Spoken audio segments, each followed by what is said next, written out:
wumva nyine ndakwinginze kuraje no kwihangana biragoye, aho gusaba Imana ngo igukore icyo gitangaza nonaha, saba imbaraga, usabe kuraje zo kubasha kwihangana mu gihe ugitegereje, kuko igisubizo cy'ibyo uri gusaba gishobora kutaza ejo cyangwa ejo. Daily advice.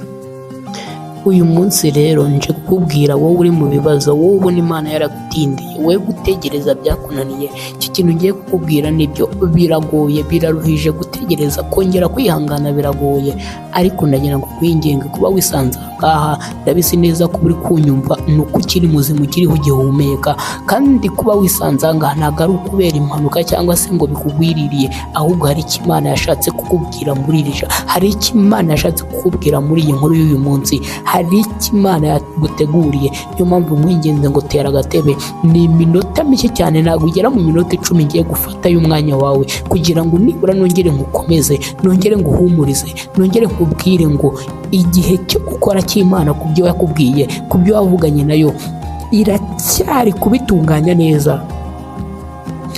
Wowe ihangane gatoya gusa.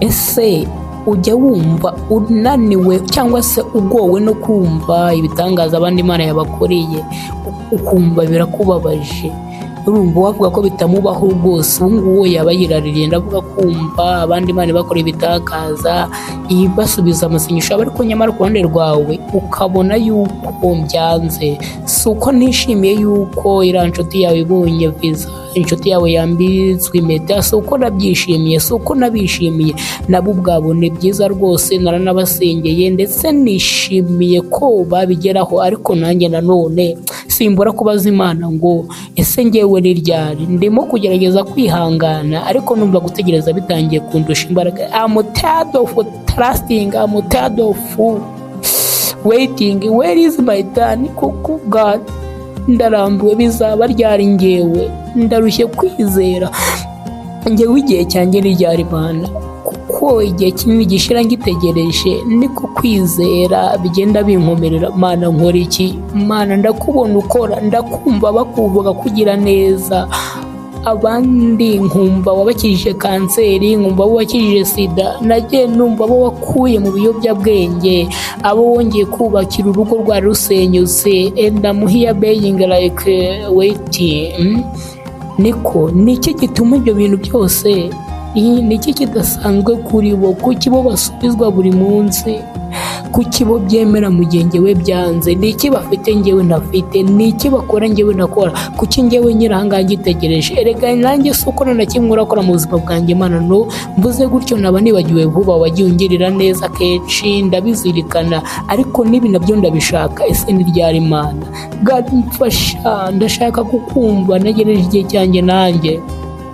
Kenshi iyo dutinzwe gusubizwa nibwo usanga bamwe dusindukira tugatera Imana umugongo, tukavuga ati ukereka mbikore mu buryo bwanjye, none uti naragerageje, nagereje Imana igihe kinini, none reba ndagiye ngiye kubikora uko myumva. Ese umuntu ategereza Imana igihe kingana iki? How long should you trust? Ese wizera igihe kingana iki mu gihe ubona nta kigenda?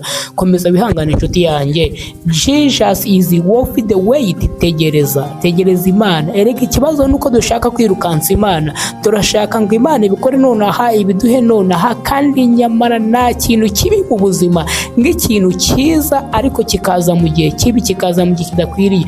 Niba ugira ngo ndabeshya, uzabaza umubyeyi ukuyemo inda cyangwa se ubyaye umwana udashyitse. Kimwe tutajya tumenya nuko igihe cy'Imana gitandukanye n'igihe cyacu. For us we live in a measure of immediacy. Nibyo nyine twe tubishaka aka kanya, ubu ngubu niyo se tugezemo ntidushaka gutegereza, nta gihe cyo gutegereza dufite. Ese wowe utegereje iki? Niko utegereje nde? Erega kuba umaze igihe kinini utegereje ntabwo bivuze yuko Imana yakerewe, ahubwo ushobora kuba ari wowe wazindutse cyane. Maybe Imana yatinda ukurikije wowe wifuza kwikugereraho, ariko ku isaha yayo ntirakererwa. Amusoso kukubwira ibyo. Sometimes dusenga tubwira Imana ngo Mana waje ukamfasha ibi bintu, wankoreye kiriya, wankoreye ibi ngibi. Imana ishobora kuvuga ngo yes, ishobora kukwemerera kubikora, ariko ikakubwira ngo ntabwo mbikora nonaha, ahubwo hari icyo nshaka kubanza gukora muri wowe. Iki Imana iri gukora muri wowe trust me, kirusha agaciro icyo ushaka kwigukorera. Sinzi icyo ndi kuvuga niba nyamara uri kubyumva cyangwa biri kumvikana. Imana ishobora kuguha igitandukanye n'ibyo ushaka aka kanya, ariko nyizera icyo Imana iguhaye nicyo nawe wari guhitamo. Iyo uza kuba uzi iby'Imana nayo izi, tegereza Imana nshuti yanjye. Benshi muri twebwe tuzi imbere y'Imana tuje gusaba gusa, nuko nari Imana ariko nakumva ndi kuba used ari ukunkoresha gusa. Nimukunze nyewe, ahubwo mukunze icyo mushaka kunkuraho. Igitangaza Imana yashaka kuguhindura cyo kiruta cyane icyo ushaka kwigukorera. Believe me, erega Imana ntabwo ari ingizi cyangwa se wibagiye kubashakura mu mutima wawe. Izi neza yuko nyuma yo kubona icyo ushaka uzayikuraho amaboko. Kimwe mu bintu uzigera mu gihe cyo guta cyangwa se icyo uziga, uzamenya ko ukeneye Imana kurusha igitangaza witegerejeho. Umva nyine, ndakwinginze kuraje no kwihangana biragoye. Aho gusaba Imana ngo igukore icyo gitangaza nonaha, saba imbaraga, usabe kuraje zo kubasha kwihangana mu gihe ugitegereje, kuko igisubizo cy'ibyo uri gusaba gishobora kutaza ejo cyangwa ejo bundi, gishobora gutinda. Gutegereza biragoye. Bamwe muri twe turakuze, turi bakuru inyuma, ariko mu mitekerereze no mu myumvire turi abana. Umwana ntashobora kwiyumvisha impamvu umubwiye ngo ategereze kandi icyo ari kugusaba abona ugifite mu ntoki. Aba yumva uko agisabye tukimuhereza, aba ari 8:25. Nyamara twebwe ubwo twiringira ibyo tutabonye, tubitegereza twihanganye. Ngaho nawe rero iga gutegereza, kandi utegereze wihanganye. Oh God, sinzi niba uru rugo nshobora kurugumamo. Patience, kwihangana. God, sinzi niba aka kazi nzakabona, maze igihe kinini ndepoza bampakanira. Please God, ndabona bitinze n'ibi nabyo, ndabona batinze kumpamagara. Patience, kwihangana. Oh Lord, ngeze 29 na boyfriend mfite, buri wese abambaza ngo ukwe ni ryari. Patience, kwihangana. Trust God, inshuti yanjye, izera Imana. Ndashaka guhumbure buri wese ubabaye aka kanya. Just hang in there darling, komeza wihangane. Ndabizi uko bimera when people expect your best, ariko ibibazo byawe ari byo biri imbere. Umwana waragukeneye, inshuti yawe iragukeneye, umwana waragukeneye, inshuti yawe ifite ikibazo iragukeneye, ariko nyamara icyo batazi nuko nawe utifite aka kanya.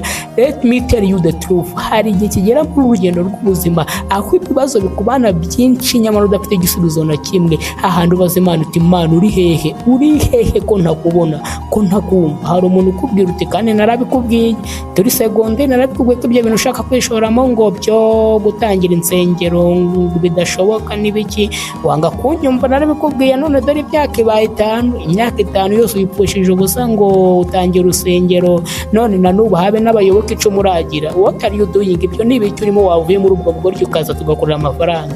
I know sometimes hari ubwo bigaragara nk'ubugoryi guhagarara mu ruhande rw'Imana, ndabizi, ariko nudacika intege, nudasubira inyuma. I promise you, hari igitondo kimwe izuba rizarasa, ukazinduka mu gitondo, amateraniro ya mbere agatangira uhari, ukabona abandi basubizwa ku murongo, bakira ubuhanuzi, bakira ibitangaza, bakira ibisubizo byabo, ariko wowe reka da ugatangira kwibaza niba wowe Imana ikuzi cyangwa se yarakwibagiwe. Ahubwo nyuma amateraniro wagera mu rugo bikarushaho kurushaho biba bibi, bikaba bibi cyane, ukarushaho kwiheba. I know, ndabizi uko bimara. Listen, it's okay to cry. Rwose biremewe, na Yesu ubwe yararize, ariko icyo utemerewe ni ugusubira inyuma ugahura n'abana mwiganye nyuma y'imyaka 10. Bamwe baje bitwaye mu modoka nziza cyane, abandi ni abacuruzi bakomeye.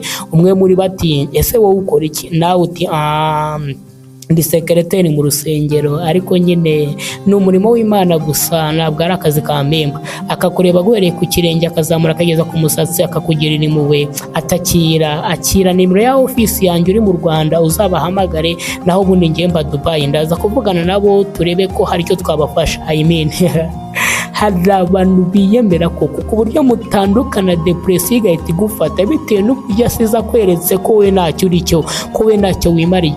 Mu nzira ya destiny yawe icyo gihe uzakigeramo, kandi ibi si ibintu usenga ngo Imana ikurinde, oya, ahubwo usenga usaba Imana imbaraga ngo ubinyuremo amahoro, kuko kuza ko bizaza pe, ndagusezeranya. hiyami hari igihe kigera uko waba strong kose amarira ujya kubona ukabona arashose, cyagiye uba ufasha abandi ubasubizamo intege nyamara nawe imbere muri wowe udakomeye. Iki nicyo gihe amarira akubwira ati my friend, nagerageje kwihangana imyaka ibaye 5 ariko uyu munsi ho ndumva nta mbaraga mfite, biranze. Ahangaha iyo urize uraboroga, urarira ukabuza induru nk'umwana muto.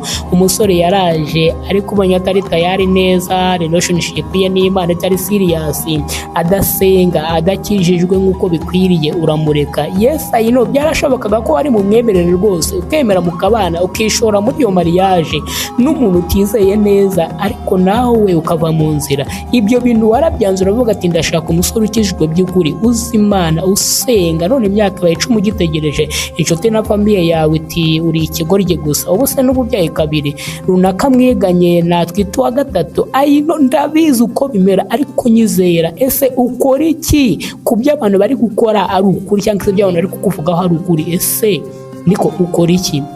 Ibyo wizeye bidahura n'ibyo uri kubona ukora iki?